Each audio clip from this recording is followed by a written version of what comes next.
3 साल से ज्यादा की रूस यूक्रेन जंग में हालात अब ऐसे हो चुके हैं कि राष्ट्रपति जेलेंस्की न तो यूक्रेन को पुतिन से बचा पा रहे हैं और न ही अमेरिका के राष्ट्रपति डोनाल्ड ट्रंप से यूक्रेन के दुर्लभ खनिजों को बचा पा रहे हैं।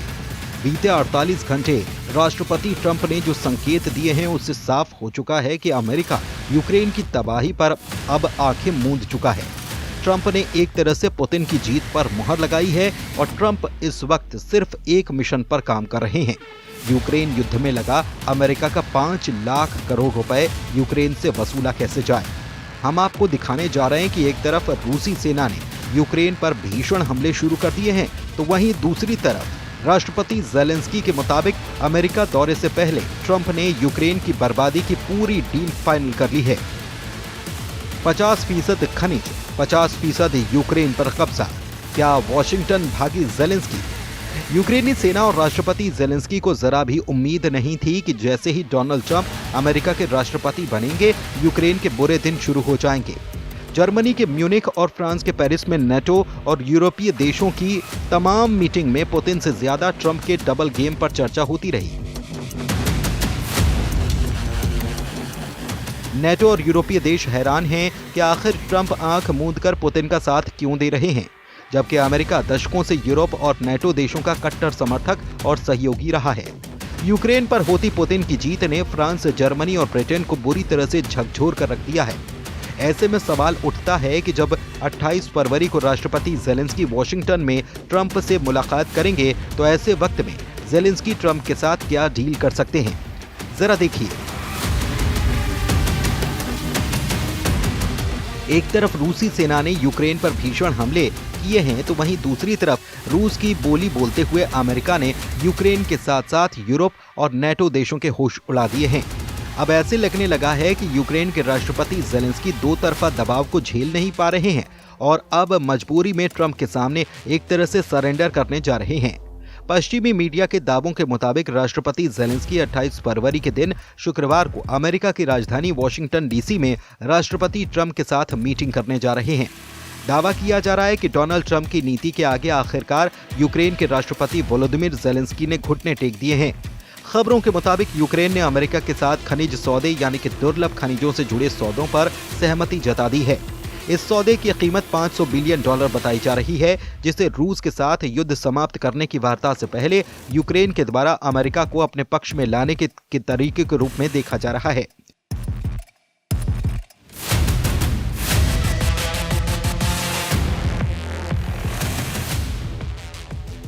कुछ दिन पहले ही राष्ट्रपति ट्रंप ने जेलेंस्की को तानाशाह बताया था। अमेरिका के द्वारा लगातार यूक्रेन पर खनिज समझौते का दबाव बनाया जा रहा है, जिसे मानने से जेलेंस्की पहले इनकार कर रहे थे। हालांकि अब इस दबाव के आगे यूक्रेन के राष्ट्रपति झुक गए हैं। द सन की रिपोर्ट के मुताबिक शुक्रवार को जेलेंस्की व्हाइट हाउस का दौरा करने वाले हैं। इस मामले को लेकर अमेरिकी राष्ट्रपति डोनाल्ड ट्रंप का कहना है कि हाँ, मैंने सुना है कि जेलेंस्की शुक्रवार को यहाँ पर आ रहे हैं। निश्चित रूप से ये बहुत अच्छा है अगर वे चाहें और शायद वो हमारे साथ सौदा करेंगे। मेरा मानना है कि वो बहुत बड़ा समझौता होगा। मैं समझता हूँ, जैसा कि आप पोलिंग में देख सकते हैं कि अमेरिका के लोग बेहद खुश हैं। आपको मालूम है कि बाइडेन कॉटन कैंडी की तरह पैसे को इधर उधर बांट रहे थे। ये बड़ा समझौता होगा, ये $1 ट्रिलियन का सौदा हो सकता है। इधर दूसरी तरफ नेटो सेनाएं रूस के मुकाबले के लिए जोर शोर से तैयारियां कर रही हैं। खबरों के दावों के मुताबिक जब से यूरोप और नेटो देशों को एहसास हुआ कि ट्रंप किसी भी कीमत पर अब रूस के खिलाफ सख्त कदम नहीं उठाएंगे, उसके बाद से यूरोपीय देशों ने अपने दम पर नया मोर्चा खोल दिया।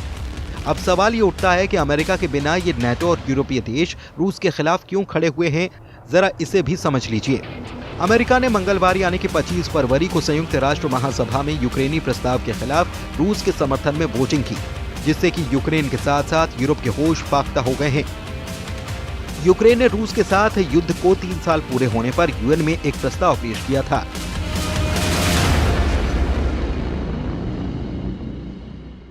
इस प्रस्ताव में रूसी हमले की निंदा करने और यूक्रेन से तत्काल रूसी सेना को वापस बुलाने की मांग की गई थी। अमेरिका ने अपनी पुरानी नीतियों के उलट रूस के समर्थन में और यूरोपीय देशों के खिलाफ जाकर प्रस्ताव के विरोध में मतदान कर दिया। प्रस्ताव का समर्थन करने वालों में जर्मनी, ब्रिटेन और फ्रांस जैसे प्रमुख यूरोपीय देश अमेरिका के स्टैंड से भौंचक के रह गए। अमेरिका ने भी यूएन में 3 पैराग्राफ का प्रस्ताव पेश कर दिया। इसमें न तो रूसी हमले का जिक्र था और न ही किसी तरह की निंदा की गई। अमेरिका के इस कदम से यूरोपीय देशों को तगड़ा झटका लगा। यहाँ तक कि रूस की तरफ से प्रवक्ता दिमित्री पेस्कोव से ट्रंप की उस टिप्पणी का भी उन्होंने खंडन कर दिया जिसमें यूक्रेन में यूरोपियन संघ की सेना तैनात करने की बात कही गई थी।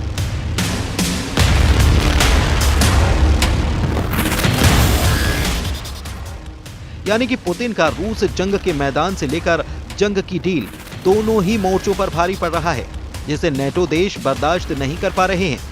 इन्हीं हालातों को देखकर ज़ेलेंस्की ने खुफिया इनपुट के आधार पर दावा किया है कि रूस हर हाल में नेटो देशों पर हमला करने जा रहा है, जिसके लिए रूस ने उत्तर कोरिया के साथ मिलकर 1.5 लाख सैनिकों की स्पेशल फोर्स तैयार कर ली है।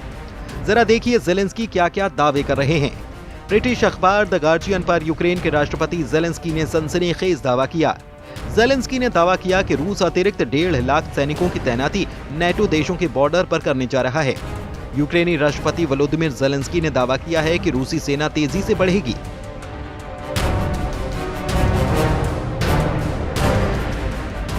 यूक्रेन के राष्ट्रपति वोलोदिमिर ज़ेलेंस्की के मुताबिक उत्तर कोरियाई सैनिकों के साथ रूसी सेना नाटो सदस्यों पोलैंड और लिथुआनिया पर कब्जा करने की कोशिश कर सकते हैं। रूसी ब्रॉडशीट अखबार प्रावादा के मुताबिक खुफिया जानकारी से पता चला है कि रूस 2025 में अपनी सेना को 12 से 15 डिवीजनों तक आगे बढ़ाने की योजना बना रहा है, जिसका अनुमान है कि इसमें लगभग 1.5 लाख सैनिक शामिल होंगे।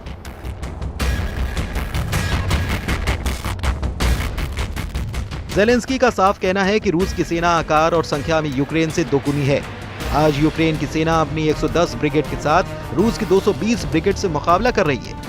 ऐसे हालात में रूस अतिरिक्त 1.5 लाख सैनिकों के साथ नेटो देश पोलैंड और लिथुआनिया पर हमला आसानी से कर सकता है। वहीं वोलोदिमिर ज़ेलेंस्की ने कहा कि मेरा मानना है कि रूस के राष्ट्रपति पुतिन नेटो देशों के खिलाफ अगले साल जंग की तैयारी कर रहे हैं।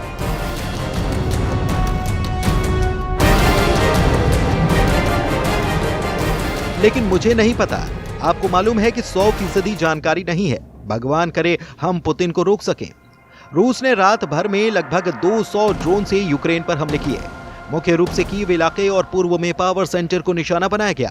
अब ऐसे हालात में अगर ट्रंप भी यूक्रेन के 50% दुर्लभ खनिजों पर कब्जा कर लेंगे तो यूक्रेन के पास बचेगा क्या?